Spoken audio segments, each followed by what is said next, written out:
আসসালামু আলাইকুম ওরহমতুল্লাহ। ইস্তেগফার সম্বন্ধে কোরআনে আছে, তোমরা তোমাদের রবের কাছে ক্ষমা প্রার্থনা করো, নিশ্চয়ই তিনি মহা ক্ষমাশীল। সূরা নূহ আয়াত 10।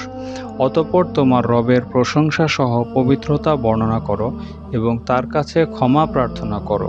সূরা নাসর আয়াত 3। আর আল্লাহ তাআলা আযাব দেবেন না তাদের, আপনি তাদের মধ্যে থাকা অবস্থায়, আর আল্লাহ তাদের আযাব দেবেন না যখন তারা ইস্তেগফার করে। সূরা আনফাল আয়াত 33। ইস্তেগফার সম্পর্কে হাদিসে আছে, রাসূল সাল্লাল্লাহু আলাইহি ওয়াসাল্লাম বলেন, যে যত মুমিন বান্দার জন্য ইস্তেগফার করবে সে তাদের সবার সমপরিমাণ নেকি লাভ করবে। সিরায়ে কাবির তাবরানী। সায়াদুল ইস্তেগফার, এটা হচ্ছে সর্বশ্রেষ্ঠ ইস্তেগফার।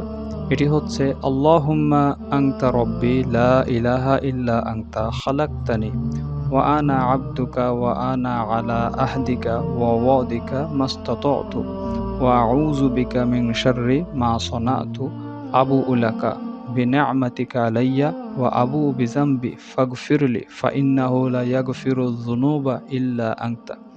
অর্থাৎ, হে আল্লাহ, আপনি আমার প্রতিপালক, আপনি ছাড়া কোনো ইলাহ নেই।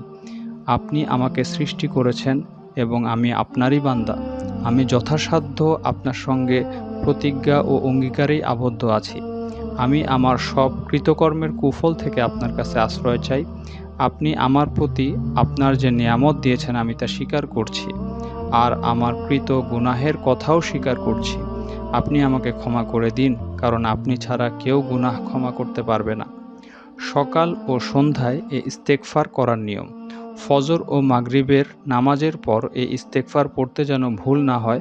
হাদিসে আছে, যে ব্যক্তি এই ইস্তেগফার সকালে পড়ে আর সন্ধ্যার আগে মারা যায়, কিংবা সন্ধ্যায় পড়ে সকাল হওয়ার আগে মারা যায়, সে জান্নাতে যাবে। এই হাদিসটি আছে বুখারীতে।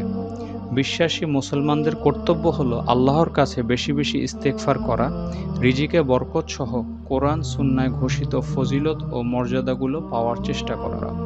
সম্মানিত সুধী, তো আপনারা যদি এই ইস্তেগফারটি পেতে চান তাহলে ডেসক্রিপশন বক্সে চেক করতে পারেন, অথবা ডেসক্রিপশন বক্সে আমাদের ফেসবুক পেজের একটি লিঙ্ক দেওয়া থাকবে। আপনারা চাইলে সেখান থেকে দেখেও এটি মুখস্থ করতে পারবেন।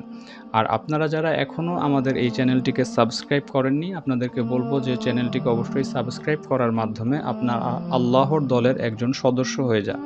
আসসালামু আলাইকুম।